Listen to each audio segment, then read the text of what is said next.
Hey everyone, Kevin here. I have been seeing a question popping up a lot lately on LinkedIn and not just for transitioning teachers, so I wanted to take a moment and cover it in depth. The question of how do I determine what are my non negotiables during my job search? This is definitely a great question to explore and can be tough for people who aren't used to being picky or particular during a job search or during an interview process, since negotiating for what you want can feel awkward or be challenging at times.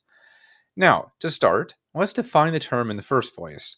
Non negotiables are things that you decide must or must not exist in order for you to accept a position. Having a list of these deal breakers with you at all times will help you make decisions throughout your job search and quickly factor out positions which don't meet your guidelines. So, let's go over some of the most common things that you should really narrow down before looking for a job. Number one, your job duties.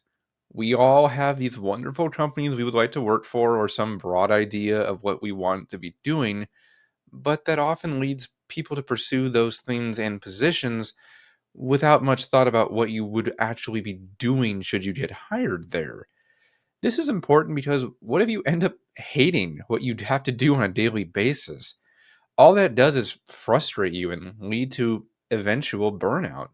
So make sure you invest the time in confirming exactly what you would be doing in your role day to day. Try to align it with the strengths or skills you wish to further develop because gaining experience in weak areas may be a non negotiable too. A great example here is that I love course development. I want to be making trainings all the time as an ID. On the other hand, I would loathe having to make training plans all day, and I would burn out if that was the sole thing I had to focus on. So keep these differences in mind. Number two, your work schedule. Make sure you look for positions which match your lifestyle and personal needs moving forward. You may not be the traditional 9 to 5 person and want some more flexibility to start and end work at different times of the day. I know people who much prefer to work 8 to 4, for instance.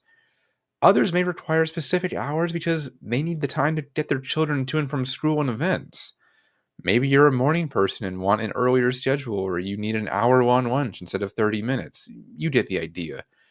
Overall, whatever time frame works for you is totally fine. It just needs to be reflected in the position you choose. Now, number three, your work location.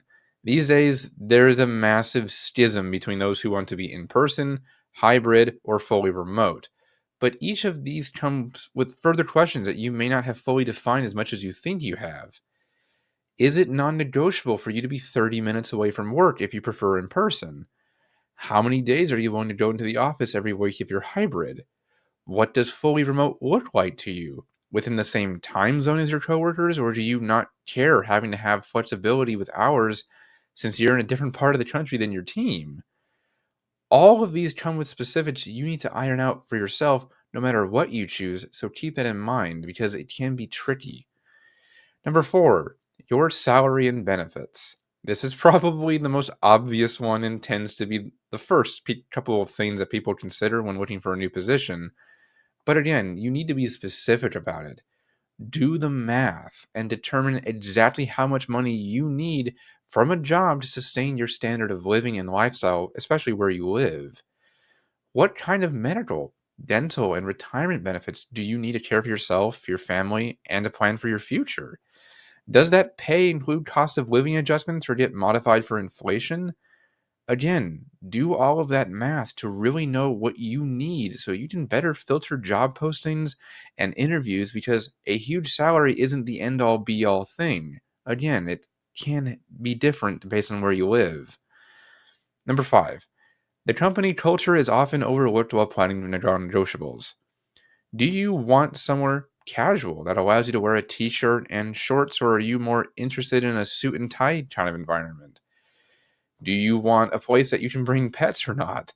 Do you want a company that checks in on you often to see if you need help, or one that just straight up leaves you to your own devices to work independently? No matter what, you're going to be at work presumably 40 hours a week and want to be comfortable and like the people or the boss you're going to be working with in the long term. Finally, number six, growth and professional development opportunities are important for many people. Do you want to move up at a company, or do you prefer to stay in the position you're going to fill coming in? Are you interested in picking up new skills or just improving the ones you already have? I know as educators, we often stagnated because we wanted to do new things, but we're never allowed to, and is why creativity is typically one of a transitioning teacher's top requests when moving out of education. In the end, no matter what you choose, clearly define all of these things and know which are genuinely non negotiable versus what is okay to bend a little on, since, let's be honest, most jobs will push back on some things that you actually want. Don't forget that over time, your list may change somewhat as you get older, too, since our tastes, preferences, and needs mature as we grow. Whatever your list ends up being is totally fine. I mean, as long as it's realistic, of course. Have it written somewhere close by or have it up on a document on your computer so you can always refer to it while looking for jobs and use it to better filter postings as they appear in your feed. Don't forget to bend, but not break, though. Some things are non negotiable, but some are also negotiable in the long run. As long as you don't let yourself lose anything important from your list, then you have nothing to worry about. But as always, I am here to help you figure out these non negotiable things and get you on the right path should you ever need it. See you next time.